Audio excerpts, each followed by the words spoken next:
Carta aos Hebreus, capítulo 11. Eu quero ler com vocês de 1 a 7. Acompanhe aí com a sua Bíblia aberta no texto.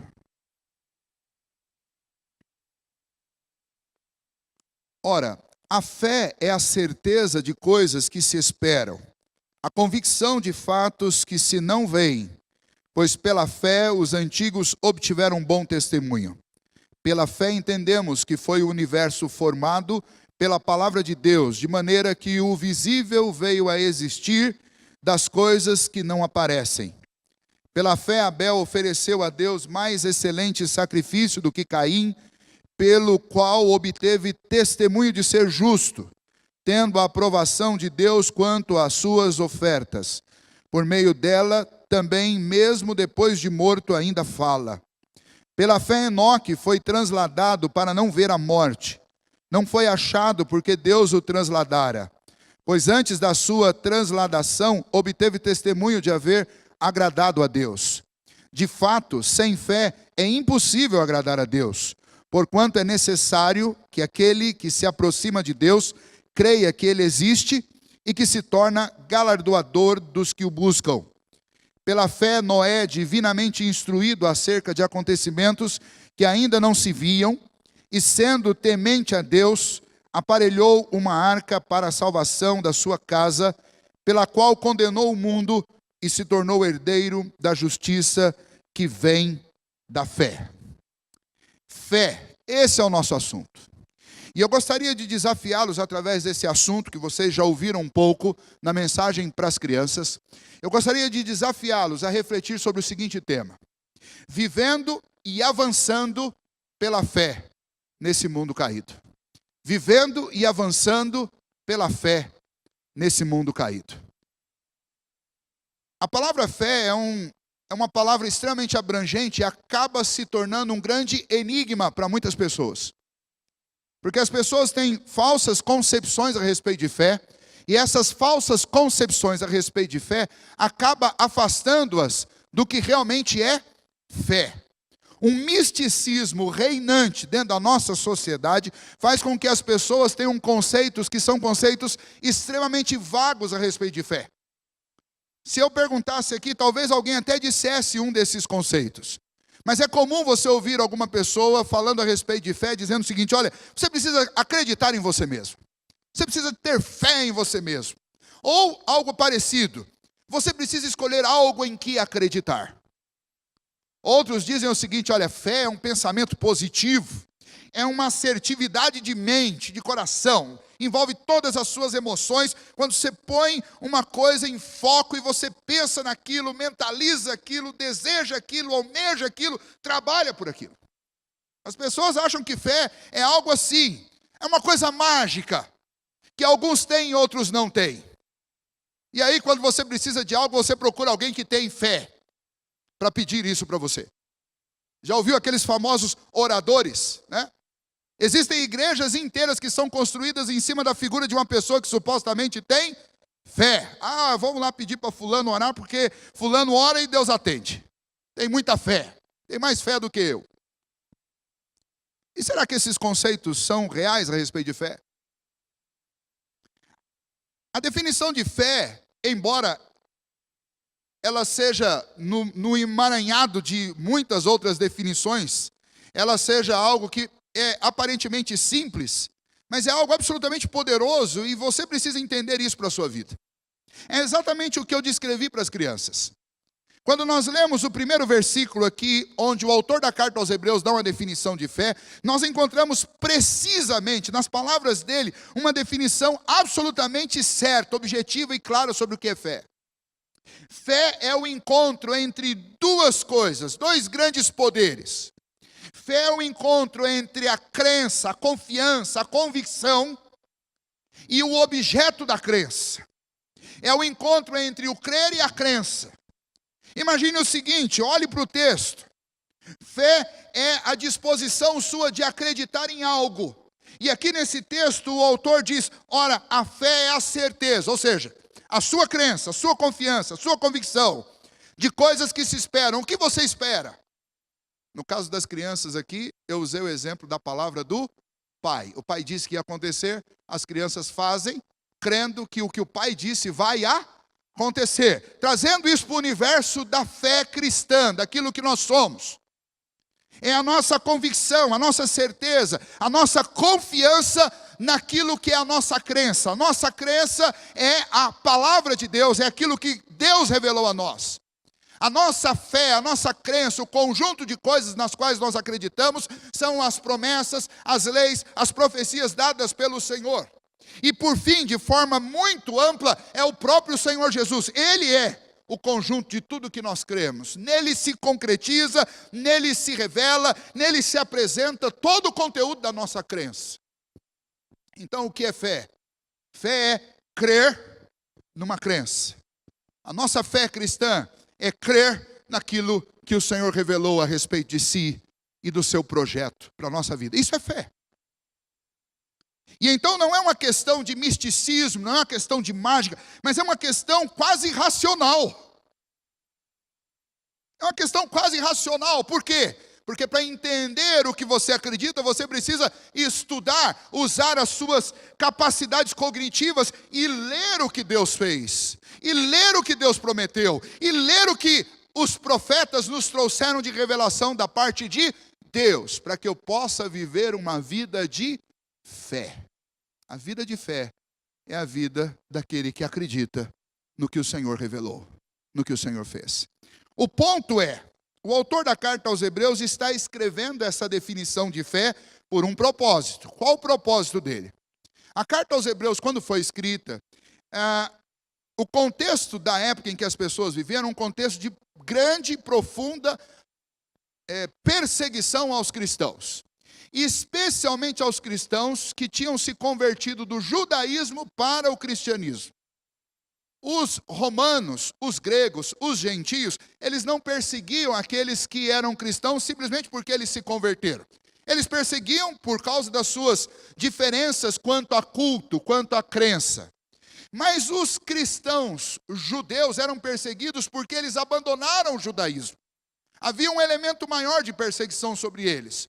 As famílias abandonavam, as famílias desprezavam, as famílias expulsavam de casa um parente simplesmente pelo fato de que ele abandonou o judaísmo e abraçou o cristianismo.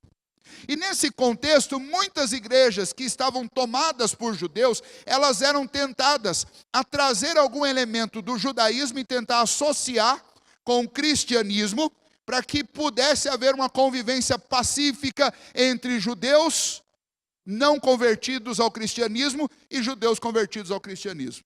E nesse contexto, então, muitos cristãos perseguidos, lutando contra isso, eram tentados a voltar ao judaísmo.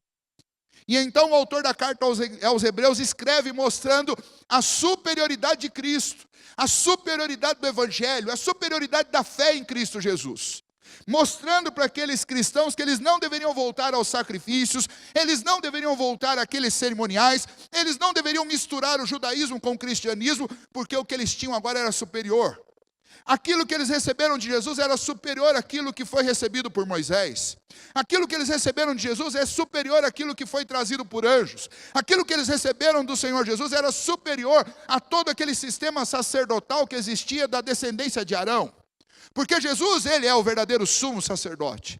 Ele é aquele que fez mediação entre os homens e Deus. Ele é aquele que se fez a própria oferta e o sacrifício pela nossa salvação. E de todas as formas possíveis, Cristo é superior. E então, quando ele chega no capítulo 11, ele vai dizer, todas as pessoas que obtiveram um bom testemunho, elas obtiveram um bom testemunho porque elas depositaram a fé delas na promessa de que o Messias viria. Na promessa de que Deus traria redenção para o povo. E então todos os grandes heróis dos judeus, na realidade só foram heróis da fé, porque eles acreditaram na promessa do Senhor. E então ele vai dizer, esta mesma fé que existia no coração deles, é a fé que existe no coração do novo convertido. Daquele que crê em Cristo Jesus. Porque o novo convertido é aquele que tem certeza a respeito das coisas que ele espera. É aquele que tem convicção de fatos que ele não vê. E desde que mundo é mundo, as pessoas que avançam, as pessoas que obtêm um bom testemunho diante de Deus e dos homens, são as pessoas que creem e esperam no Senhor. E esse é o ponto. Então, no capítulo 11, que nós conhecemos como a galeria dos heróis da fé, ele vai mostrar como é possível viver e avançar nesse mundo pela fé em Cristo Jesus, mesmo que esse mundo seja um mundo caído. E aí nós nos encontramos, porque é possível que você esteja enfrentando coisas que você acredita que sejam insuportáveis. É possível que você esteja sendo tentado em muitas coisas. É possível que a sua vida esteja extremamente difícil. É possível que vocês, adolescentes, estejam num mundo onde vocês estão confusos a respeito de algumas questões da fé. Onde vocês têm que responder perguntas que são difíceis demais, dentro das escolas de vocês, dentro dos grupos de vocês. Talvez vocês se tornem até motivo de zombaria por parte de colegas, simplesmente porque vocês se declaram cristãos. Como é que a gente vive e avança num mundo assim? Em primeiro lugar, é preciso saber o que é fé.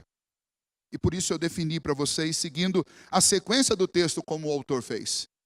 É preciso saber que fé é crer na crença. E se fé é crer na crença, então vocês precisam ler a Bíblia. Então nós precisamos conhecer qual é a nossa crença, que é a palavra de Deus. Por isso que não existe cristianismo e não existe fé verdadeira e autêntica se você tentar fazer isso à parte das Escrituras. Existem igrejas hoje no nosso país, igrejas que menosprezam as Escrituras e que simplesmente constroem um culto que é realizado em cima de emocionalismo, em cima de opiniões particulares de pessoas que supostamente são pessoas de fé, que supostamente são pessoas espirituais. E a verdadeira espiritualidade não está em você tecer suas opiniões pessoais a respeito de Deus, mas a verdadeira espiritualidade está em você buscar o conteúdo da sua fé dentro das Escrituras e crer nisso de todo o seu coração. O que fez com que jovens como José, lá no livro de Gênesis, como Daniel, lá na frente, no livro que ele mesmo escreveu, que tem o homônimo, o nome dele, o que fez com que estes jovens perseverassem numa cultura estranha deles foi o quê? Foi o conhecimento que eles tinham a respeito de Deus. O que fez com que Noé perseverasse no seu tempo era o conhecimento que ele tinha a respeito de Deus. É o que Deus havia revelado sobre si. E então pessoas que caminham por fé e dão bom testemunho são sempre aquelas pessoas que buscaram conhecer a Deus e saber o conteúdo da fé para que elas pudessem crer e confiar em algo sólido. Então não dá para viver um cristianismo com base em emoção apenas. Não dá para ser cristão e andar por fé nesse mundo caído, com base apenas em opiniões e achismos particulares ou de pessoas que você gosta. É absolutamente necessário que você apreenda, engula, coma o conteúdo da fé, que é a palavra de Deus. E então eu tenho que me alimentar dia e noite com esta palavra. É por isso que o salmista, por exemplo, no Salmo 119, que às vezes a gente brinca e não deveria brincar com o Salmo 119, diz, olha, já ouviram aquela piada, o pastor chega, irmãos, abram a Bíblia no Salmo 119, vamos pregar versículo por versículo desse salmo hoje, e podem ter certeza que o sermão vai ser bom. Você já fica pensando versículo por versículo do Salmo 119. Mas seria um grande exercício. Um grande exercício. E eu disse para eles que eu ia lançar um desafio para eles ontem, vou lançar aqui de público. E o desafio é o seguinte, eu vou dar um presente para vocês, para aqueles que conseguirem. Eu vou dar uma Bíblia bonita, uma Bíblia de estudo, para quem decorar o Salmo 119 inteiro. A última vez que eu fiz isso, eu dei uma Bíblia de Genebra para uma menina, que inclusive é amiga da namorada do Fernando, da noiva do Fernando, da Camila, a Sandy. A Sandy emocionou a igreja com o livro, ou o Salmo 119 de cor, num domingo à noite. Foi lá na frente e falou de cor. Sabe o que é isso? Isso é alimento para o coração e para a alma. Você quer uma fé robusta? Você admira pessoas que têm fé? Pastor, como eu acho bonito gente que tem fé. Você também pode ter. Sabe qual é o primeiro passo que você precisa dar? Você precisa conhecer a crença, porque fé é crer na crença. Se você não conhece a crença, não tem como você ter fé. Mas quando você conhece as palavras de Deus, você começa a andar por fé, porque você acredita. Porque você sabe que as palavras de Deus, elas não falham. Que tudo aquilo que Deus disse, nem um tio vai passar, porque absolutamente tudo vai se cumprir. Você não anda por fé, nós não andamos por fé, nós não avançamos por fé, porque nós não conhecemos o conteúdo da nossa crença. Então você precisa. Você quer vitória na sua vida, você quer avançar. Avançar através de mudanças no seu comportamento, através de mudanças na sua família, mudança no seu trabalho, mudança na igreja. A gente tem que conhecer a fé. A gente tem que conhecer o conteúdo da nossa fé. E isso não é possível de acontecer, a não ser que eu conheça a crença. Então tem que decorar a palavra de Deus. Tem que decorar. E esse desafio eu não vou estender só aos adolescentes. Vou estender a quem quiser aqui da igreja. Você vai ganhar um belo presente se você decorar o Salmo 119. Ele chega para mim no domingo, pastor, estou pronto. Eu vou te passar o microfone e você fala. Vivendo e avançando pela fé. Em primeiro lugar, exige de mim saber o que é fé. E agora vocês já sabem. Em segundo lugar, seguindo o texto, veja que imediatamente ele diz, pois pela fé os antigos obtiveram um bom testemunho. O ponto é, para avançar, eu preciso ter uma vida aprovada. Eu preciso receber bom testemunho. E para isso, então, versículo 3, eu preciso da premissa fundamental. A premissa fundamental a respeito da minha história, a história do universo e a história da humanidade. Qual que é a premissa fundamental? Versículo 3. Pela fé entendemos que o universo foi formado pela palavra de Deus. De maneira que o visível veio a existir das coisas que não aparecem. O autor da carta vai numa questão nevrálgica. Toda sociedade que já existiu sobre essa terra, ela discute a origem da vida. Qual é a premissa fundamental de quem tem fé em Deus? A premissa fundamental de quem tem fé em Deus é que, ainda que eu não tenha uma testemunha ocular, ainda que eu não tenha um retrato, um filme, um pergaminho, ainda que eu não tenha um desenho em pedra, mas eu tenho o relato das Escrituras que dizem que o universo foi formado pela palavra do poder de Deus. Ou seja, isso que existe, que nós vimos, que nós enxergamos, tudo isso veio à existência por uma única palavra de Deus, que chamou coisas que não existiam, que não eram visíveis. Deus chamou essas coisas invisíveis à existência através da palavra do seu poder. Tem um verbo, uma palavra poderosa na língua hebraica chamada bará. E essa palavra bará é precisamente a palavra que Deus disse e que trouxe coisas à existência. A tradução para a língua portuguesa é haja. E quando Deus dizia haja, as coisas vinham à existência. Haja terra e a terra existiu, haja luz e a luz existiu, haja seres que povoem a terra e eles vieram à existência sem matéria-prima, sem nada que pudesse justificar que o Senhor foi lá, alguém que fabricou alguma coisa com as suas mãos. Ele não fabricou com as mãos, exceto o homem, todo o resto foi chamado à existência por uma única palavra. Ele disse, haja, isso veio à existência. Por que essa é a premissa fundamental? Você não vai conseguir acreditar no poder de Deus para resolver os seus problemas, os seus corredores e becos sem saída, quando você não enxerga a solução, se você não começar pelo básico. Se você não for capaz de acreditar que Deus trouxe este universo à existência pela palavra do seu poder, você não vai acreditar que Deus vai resolver as suas dificuldades. Qual é a premissa fundamental? A premissa fundamental é interpretar a história através das lentes das Escrituras, crendo que é Deus que está por trás de todos os acontecimentos da história. Essa é a premissa fundamental. Esse é o ponto que vai diferir você do restante de todo mundo.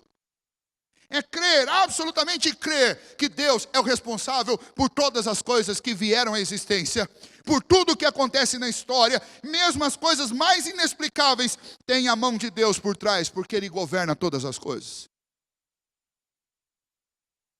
E essa premissa é a premissa fundamental da vida de quem avança e de quem dá um bom testemunho de fé, porque essas pessoas são pessoas que aprenderam a confiar e a se acalmar no poder de Deus. Isso que é viver pela fé.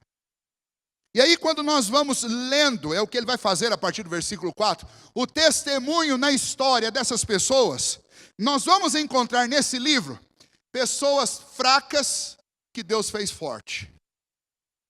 Nós vamos encontrar pessoas fortes que Deus quebrantou e fez fraco. Nós vamos encontrar pessoas vencendo o impossível. E nós vamos encontrar outras pessoas perdendo diante de inimigos humanos e suportando coisas que aos nossos olhos parecem ser impossíveis. Tem gente que ganhou e tem gente que perdeu. Tem gente que morreu e tem gente que ressuscitou. E sabe o que a Bíblia, e especialmente esse texto do capítulo 11 de Hebreus diz? Todos eles obtiveram um bom testemunho de fé. Os que ganharam disseram, nós ganhamos por causa do Senhor. E os que foram derrotados e morreram louvando a Deus e adorando o Senhor, sabendo que o Senhor estava com eles até quando eles morriam. É por isso que as Escrituras vão nos afirmar que se nós vivemos para Deus, vivemos. Se nós morremos para o Senhor, morremos, e toda a glória deve ser dada a Deus.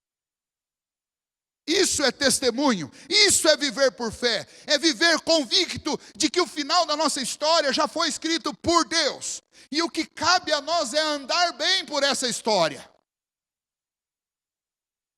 Existe um certo triunfalismo reinante no evangelicalismo atual, que diz que você é filho do rei, então tudo tem que dar certo para você.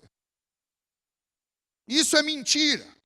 Porque se isso fosse verdade, o primeiro que você pode descredenciar são os apóstolos lá no Novo Testamento. Porque se você for classificar a vida deles entre dar tudo certo e dar tudo errado, eles estão no dar tudo errado. Porque foram perseguidos e foram assassinados, como Pedro, por exemplo. Crucificado de cabeça para baixo. João termina a vida dele numa ilha, aprisionado, e depois ele é assassinado também. Você pegar os primeiros pastores, aqueles pastores daquelas igrejas lá de Éfeso, eles foram fiéis e por causa de serem fiéis, eles foram presos, torturados e assassinados. E você vai dizer, esses homens não tinham fé? Tinham fé e deram um bom testemunho da sua fé, porque eles tinham plena convicção de que quem governava a história é o Senhor, é a premissa fundamental. Viver por fé é crer no conteúdo das Escrituras e é ter no coração e ter na mente a premissa fundamental do universo. Deus criou e Deus governa todas as coisas e eu vou andar de acordo com a vontade dEle. Se isso me conduzir à vitória, glória a Deus. Se isso me conduzir à perseguição, à luta e à dor, glória a Deus. Porque eu não estou aqui para apresentar diante do mundo uma vida cheia de coroas e de vitórias terrenas. Eu estou aqui para viver para a glória de Deus. E se Deus quiser ser glorificado em vitórias, Ele me dará vitórias. Se Ele quiser ser glorificado através de um testemunho de fé, de honra e de dignidade, Ele vai me dar luta e vai me fazer enfrentar os piores horrores dessa vida. Para que eu dê testemunho de que amando e servindo ao Senhor, você consegue passar pelo pior nessa terra, sem perder a dignidade, a honra e a fé. O fato é que Deus não está comprometido com a minha felicidade terrena, mas Ele está comprometido com a minha felicidade eterna. E nesse mundo, nós somos instrumentos de Deus para Ele mostrar a sua glória. E Ele vai fazer isso como Ele quiser. E aí ele vai citar 3 exemplos para nós que devem nortear a nossa vida. De início aqui. Vida de fé de gente que avança no mundo caído. Vamos lá, mundo caído. Adão e Eva expulsos do Éden por causa do pecado. Mundo caído, tudo desorganizado, tudo estragado. E aí Adão e Eva têm um filho. E depois tem mais um. E tem filhas. Mas entre esses filhos tem Abel e tem Caim. Deus já começou a revelar o conteúdo da crença. E Deus revelou a Adão como ele gostaria de ser adorado. Ele gostaria de ser adorado com o melhor de nós, com a alegria do nosso coração, com a disposição nossa de oferecer a Ele o melhor que nós temos. Deus sempre quis ser adorado assim. Deus nunca quis o pior. Deus nunca quis o resto. Deus nunca quis o seu pior estado de espírito. Deus sempre quis o melhor de cada um de nós. No dia de trazer ofertas ao Senhor, esses 2 jovens que aprenderam com seu pai que eles deveriam oferecer o melhor a Deus, um veio com semblante descaído. Trouxe também o melhor da sua terra, escolheu das frutas que ele plantava, das leguminosas, de tudo que ele produzia, dos seus grãos, pegou o melhor e trouxe.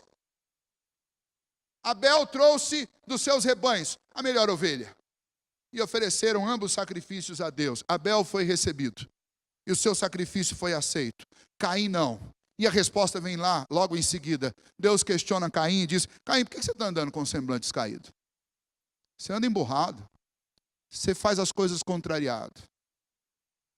Os dois trouxeram o melhor que eles tinham da terra, mas não trouxeram o melhor que eles tinham do coração. Porque a oferta de Abel era uma oferta com contentamento. Ele queria agradar a Deus. Ele acreditava na crença. Ele acreditava na revelação. Caim veio com semblante descaído, chateado, veio bravo.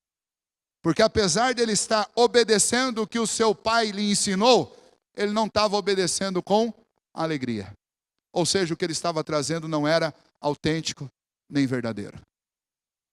E nós aprendemos quando nós olhamos para a história, e é por isso que essa história é citada aqui no versículo 4, pela fé Abel ofereceu a Deus mais excelente sacrifício do que Caim, pelo qual obteve testemunho de ser justo. O que havia de excelente no sacrifício oferecido por Abel ao Senhor?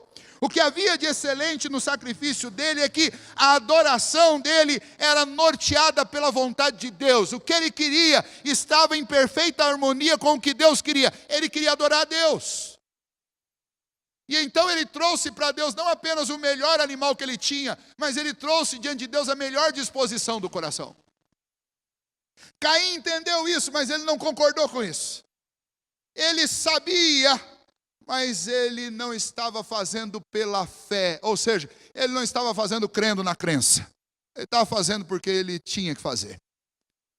E então o que ele trouxe não foi recebido. E Deus disse, você anda com um semblante descaído. Ou seja, você está fazendo as coisas com raiva.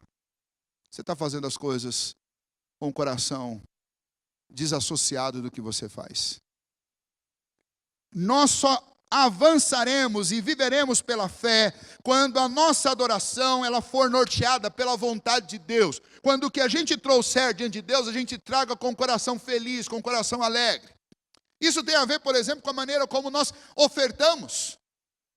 Tem muita gente que na hora de trazer oferta vem, parece que o camarada está ligado na marcha ré. Isso quando vem, né? E a gente tem que falar sobre essas coisas. Alguém já disse que o lugar mais difícil de converter não é o coração, mas é o bolso. E aí nós temos canções onde nós declaramos que tudo que somos e tudo que temos é do Senhor. Mas quando chega na hora da oferta, você saiu de casa pensando em trazer tanto, mas depois deu aquela vontade de comer uma pizza, eu já vou deduzir aqui da oferta para sobrar o dinheiro da pizza. Você fala, não, você, esse negócio de dízimo, de oferta, é coisa para outra época. Em todas as épocas, Deus sempre quis ver a disposição do nosso coração quando Ele pede coisas valiosas para nós. E em todas as épocas, Deus sempre recompensou os homens que tinham um coração disposto a adorá-lo com o melhor que eles tinham. Então, de fato, Deus não está preocupado com a cifra que você coloca num gasofilácio. Deus está preocupado em como o seu coração coloca isso lá. Qual a disposição sua? Qual é a alegria que movimenta o seu ser? Ou se você simplesmente faz por uma obrigação. Cristãos que avançam, igreja que avança, igreja que vence, igreja que vai para frente, é uma igreja onde as pessoas estão movidas pelo desejo de adorar a Deus. Elas não estão preocupadas com a quantidade de dinheiro, elas não estão preocupadas com o tempo, elas não estão preocupadas com as coisas que são coisas periféricas da vida, elas estão preocupadas em oferecer a vida delas ao Senhor, em demonstrar o amor delas a Deus através de uma oferta de vida, ou através de uma oferta monetária, através de uma oferta de tempo, através de uma oferta de talentos, mas elas querem adorar a Deus, porque a fé faz isso, a fé nos leva a adorar. E quando o autor da carta aos Hebreus, ele usa esse como primeiro exemplo do que é uma vida firmada na fé, e na premissa fundamental da fé, o primeiro exemplo que ele vai usar é o exemplo de alguém que adorou a Deus de verdade. E o exemplo dele é o exemplo de Abel. E as coisas mais elementares da fé estão lá em Gênesis, nos primeiros capítulos. Por isso que a gente tem que estudar. A gente acha que Gênesis é coisa para a escola dominical. Gênesis é coisa para crente. Eu preciso aprender Gênesis. Se Deus tirasse toda a Bíblia de nós e nos deixasse apenas o livro de Gênesis, nós temos absolutamente o suficiente para viver no caminho do Senhor. Porque está tudo lá. Moisés, quando tirou o povo do Egito pela mão de Deus, Ele escreveu o livro de Gênesis para regulamentar, para restaurar, para estabelecer a fé daquele povo em Deus. Então você não pode abrir mão de Gênesis. Em Gênesis nos ensina como nós devemos viver pela fé. Quem vive pela fé vive adorando aquele que criou todas as coisas, aquele que fez o universo. E era isso que Abel queria fazer. Ele queria oferecer não só aquela ovelha era um símbolo pequeno, fraco, do que ele tinha do lado de dentro, que era um coração que amava o Senhor e queria dar tudo para o Senhor. Além disso, nós vimos nessa oferta dele que é uma oferta de vida. A adoração, ela só é relevante realmente na nossa vida quando nós oferecemos sobre o altar da fé, daquilo que nós cremos, ao Senhor, a nossa vida. O que Deus mais quer de nós não é o nosso dinheiro. O que Deus mais quer de nós é a nossa vida. Ele é dono do ouro e da prata, Ele não precisa do nosso dinheiro. O nosso dinheiro é apenas uma maneira nossa de declarar para o Senhor que nós amamos mais a Ele do que as coisas desse mundo. Mas ainda nós podemos observar um segundo exemplo que ele usa, que é o exemplo de Enoque.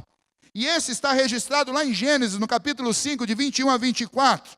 E esse exemplo diz que Enoque andou com Deus. Pessoas que querem viver com Deus e avançar pela fé, devem entender que a fé me leva a uma vida mais relevante. Uma vez uma pessoa falou assim, pastor, eu não sei, minha vida está sem sentido, sem propósito, não tem relevância. Não tem relevância nem para mim, quanto mais vai ter para os outros. Sabe aquela vida aguinha com sal? Água com sal, não tem gosto. Sessão da tarde. Mas que eu não faço diferença no universo. Infelizmente, a nossa vida sem Deus, ela fica assim mesmo. Eu preciso de fé, crer na crença, eu preciso crer no Senhor, conhecer as obras de Deus, para que a minha vida tenha relevância. Enoque fez o quê? No meio de uma sociedade, de uma cultura, de uma época em que os seus contemporâneos estavam andando atrás de bebida, através de prazeres transitórios dessa vida, coisas desse mundo, ele decidiu fazer algo diferente. Na sua época já existiam centenas de pessoas, milhares de pessoas sobre o planeta, mas na sua época ele decidiu que ele não ia viver a aguinha com sal que os outros estavam vivendo. O negócio dele era se aproximar de Deus. Seus antepassados foram expulsos do Éden, e é como se ele quisesse voltar lá para dentro. Então ele quer a presença de Deus. E aí nós aprendemos com Enoque que a fé em Deus cresce à medida que nós temos e buscamos comunhão com o Senhor. Você quer ser conhecido como um herói da fé? Você precisa andar com Deus. E andar com Deus significa o quê? Eu começo o dia lendo a vontade de Deus. E eu começo a conversar com Deus ao longo do dia, falando, Senhor, eu li hoje sobre algo que eu não dou conta, eu preciso da ajuda do Senhor. Anda do meu lado. Vai comigo, me fortalece. Senhor, eu estou diante de um negócio difícil na vida. E eu não tenho jeito de vencer isso, a não ser pelo Senhor. E você começa a orar. Você medita na lei do Senhor de dia e de noite. E ora de dia e de noite. Você quer a presença de Deus. Você anda na presença de Deus. Andar com Deus demanda conhecê-lo. Andar com Deus demanda confiar nele. Andar com Deus demanda depender dele pela fé. E o autor da carta aos Hebreus ainda vai nos ajudar dizendo, se você quer agradar a Deus, você precisa andar com Deus. E se você quer salvação, se você quer ver a face de Deus, você precisa ter um desejo de agradá-lo. E você precisa ter fé, porque sem fé é impossível agradar a Deus. É interessante que este versículo é um versículo importantíssimo para a nossa vida. Às vezes nós não damos nunca a devida atenção que deveríamos dar para ele. Quando você lê o Catecismo Maior, na primeira pergunta lá diz qual o fim principal do homem. E o fim principal do homem é viver para a glória de Deus, é glorificar a Deus e gozá-lo para sempre. Você foi criado para quê? Para agradar a Deus. E para ser agradado por Deus. Pensa se existe alguma coisa melhor no universo. Deus me fez para agradá-lo e para ser agradado por Ele. Trazendo isso com aquela linguagem de aconchego de sofá. Deus me fez para fazer cafuné nele e para receber cafuné dele. Deus te fez para elogiá-lo. Deus te fez para falar dele. Deus te fez para cantar sobre ele. Deus te fez para viver falando para as pessoas a respeito da obra dele. E Deus te fez para ele poder cuidar de você. Ele tem prazer, ele tem amor, ele tem desejo de todos os dias te ajudar, te abençoar, te ajudar a crescer, te limpar, te consertar, te arrumar, te deixar bonito.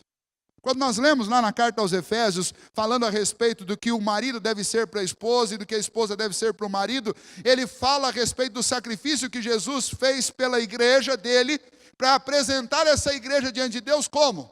Sem mácula, ou seja, sem mancha, sem ruga e sem defeito, gloriosa. Ou seja, para que Deus te fez? Deus te fez para cuidar de você, para que você não tenha mancha, para que você não tenha ruga, para que você não tenha defeito, para que você seja glorioso. E quando nós lemos a respeito da convicção que Paulo tinha sobre a obra do Senhor em nós, ele diz que ele nos escolheu, ele nos justificou, ele nos chamou e ele nos glorificou. Ele está dizendo o seguinte, que no dia em que o Senhor Jesus nos apresentar diante de Deus como filhos, lavados e redimidos por ele, nós seremos glorificados, nós estaremos lá sem mancha, sem defeito, absolutamente aperfeiçoados pelo Senhor. É isso que o Senhor tem para a nossa vida, é isso que ele faz em nós. Então digam, me respondam isso por favor nessa noite. Existe uma vida melhor do que essa vida de Enoque? A vida de andar com Deus. Nós precisamos disso. Parece algo tão distante, mas não está distante não. A gente pode começar a fazer isso agora. A vida de uma pessoa, a vida, sua vida, minha vida, a vida da minha família, a vida da nossa igreja, ela avança e ela se torna relevante à medida que nós buscamos andar com Deus. A sua vida adolescente, ela vai ser uma vida diferente, relevante à medida que você quiser andar com Deus. Recompensa. Enoque viveu numa época em que os homens chegavam a 800, 700, 900 anos o seu filho, Matusalém, viveu. Mas Enoque, aqui entre nós, ele viveu 365 anos. 365 anos. Um dia, estava ele querendo fazer a vontade de Deus, andando com Deus. Deus olhou para ele olhou para Deus, Deus olhou para ele olhou para Deus. Ele falou, quer saber, Enoque, eu gosto tanto de você. Você me agrada tanto. Você não vai enfrentar a morte, não. Vem para cá. Vem comigo. E o Senhor levou. O texto tem uma linguagem que é uma linguagem poética. No meio de uma narrativa histórica tem uma linguagem poética. E de repente Enoque não mais era. Mas Deus o tomou para si. Como eu queria. Essa foi uma das primeiras histórias que eu ouvi quando eu era criança na escola dominical. E eu ficava pensando, mas gente, que negócio bom demais isso. Isso deveria ser o desejo de cada um de nós. E Enoque fez os seus discípulos. Se você for ler a próxima história, que é a história de Noé, diz que Noé também andou com Deus. Só que o projeto de Deus para Noé era um pouquinho diferente do projeto de Deus para Enoque. Uma vida de fé que avança é uma vida que sabe o que é fé, que vive sobre as premissas fundamentais, que é crer que Deus controla e governa todas as coisas. É uma vida como a vida de Abel, que tem uma adoração relevante. É uma vida como a vida de Enoque, que tem um caminhar relevante, um andar relevante, porque busca andar com Deus. E por último, é uma vida como a vida de Noé, que obedece a Deus, mesmo que isso te coloque contra o mundo. Os descendentes de Enoque, possivelmente eles estavam vivos nos dias de Noé. É duro isso. Mas se você faz a contagem dos anos a partir de Enoque e considerando a idade de Matusalém, você vai ver que nos dias de Noé, muitos desses nomes famosos de Gênesis estavam vivos. Estavam vivos.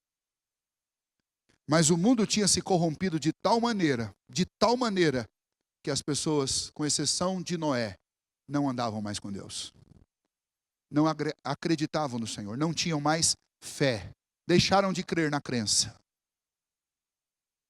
Mas Deus olhou para aquela situação e decidiu dar cabo do mundo. E então disse a Noé: Noé, prepara uma arca.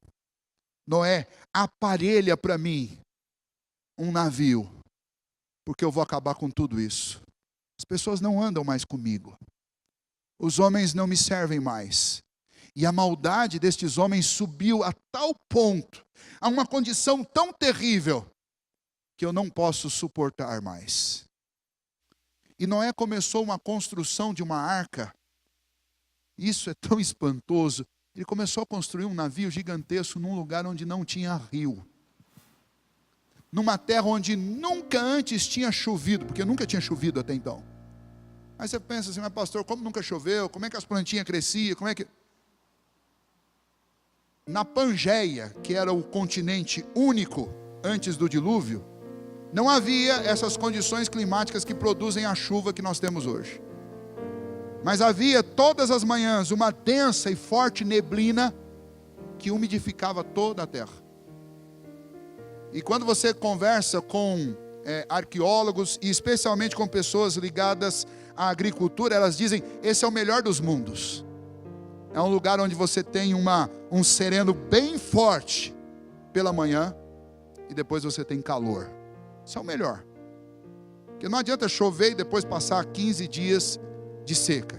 Vai funcionar, mas o melhor mesmo é aquilo. Então, eles tinham lá essa condição. Não tinha chuva, não tinha tempestade. E de repente o camarada começa a construir um barco e dizer para todo mundo: Deus vai mandar uma chuva que vai inundar toda a terra. O pessoal vai: que chuva, rapaz? Como assim chuva? E você pode imaginar que Noé não estava sozinho no mundo. Ele deveria ter irmãos, ele deveria ter irmãs, ele deveria ter tios, tias. Pela idade que as pessoas viviam naquela época, até pai. E o Senhor o chamou a viver por fé. E Noé obteve o bom testemunho de ter vivido por fé, porque ele creu e confiou no que Deus estava pedindo para ele. Deus estava pedindo para ele construir algo que era impensável naquele momento. Talvez hoje Deus está te pedindo para fazer coisas que você diz assim: mas não dá certo. Eu tenho alguns amigos empresários, e uma vez a gente estava conversando sobre impostos, e um deles disse para mim assim: Wesley, olha, eu não quero nem entrar nesse assunto com você, porque é impossível alguém trabalhar honestamente pagando todos os impostos no ramo da indústria e do comércio hoje em dia no mundo do jeito que está. Se for pequena empresa, se for microempresa, até que dá, mas se for empresa grande, não dá. Então todo mundo sonega. Eu falei: então é bom a gente parar essa conversa por aqui mesmo, que a próxima pergunta minha é se você está com todo mundo. Porque os contemporâneos de Noé decidiram ficar com todo mundo. E talvez hoje você está enfrentando uma situação onde você está diante do ficar com todo mundo ou de fazer como Noé e se isolar. Sabe quantas pessoas ouviram Noé durante 120 anos de trabalho? E isso é uma grande bênção. Ele conseguiu êxito na evangelização da sua família. Quantos de nós não conseguimos na família? Conseguimos às vezes fora, mas não conseguimos na família. Noé conseguiu na família. Quem creu? Sua esposa, seus 3 filhos, e aí o que é quase um milagre, suas noras. Nora acreditando no sogro. Coisa de Deus. Bênção de Deus. Essa família acreditou. Essa família ouviu o chamado de Deus. Os animais irracionais ouviram o chamado de Deus. Vieram para a arca quando Deus mandou. Mas os homens ímpios, sem fé no mundo, não vieram.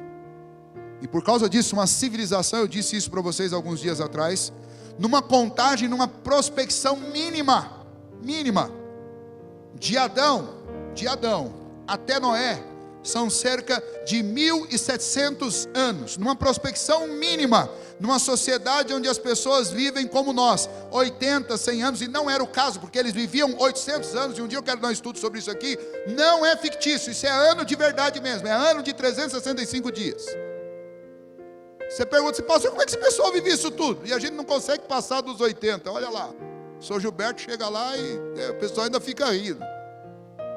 Como é que isso era possível? Era possível porque ainda existiam traços no DNA deles, daquele fruto da vida que era comido todos os dias por Adão e por Eva. Mas quanto mais distante do Éden, menos a gente vive. Quando você lê lá em Apocalipse capítulo 20, diz que lá na cidade santa, na Nova Jerusalém, haverá uma árvore, e as nações comerão das suas folhas para a cura das nações. Significa que lá no futuro nós vamos voltar a viver assim também, sem envelhecer para sempre. Mas aqueles homens viviam isso tudo. Mas imagine que eles viviam só 80 anos. Ainda assim, se você fizer uma prospecção de um casal em 1.700 anos, considerando uma vida de 80 anos para cada pessoa, você tem cerca de 5 bilhões e 700 milhões de pessoas nos dias de Noé. E quantos foram salvos? 8 pessoas. Eu acredito particularmente tinha muito mais do que isso, por causa do quanto eles viviam, porque eles não tinham controle de natalidade, eles tinham muitos e muitos e muitos filhos. Ou seja, uma civilização inteira desse planeta morreu, porque não tiveram fé. Você hoje, nós todos somos desafiados pelo Senhor a viver por fé, independente de vitória ou derrota, porque o que está em questão aqui é dar um bom testemunho de fé. A nossa vida avança, Deus é glorificado, e o nosso coração é alimentado à medida em que nós vivemos pela fé, crendo na crença, crendo em Cristo Jesus. Ele venceu por nós, a vitória dele é nossa, a alegria para o nosso coração vem dele, a satisfação para a nossa alma vem do Senhor. E quanto mais nós agradarmos o Senhor, mais nós seremos agradados, simplesmente por fazermos aquilo para o qual fomos criados.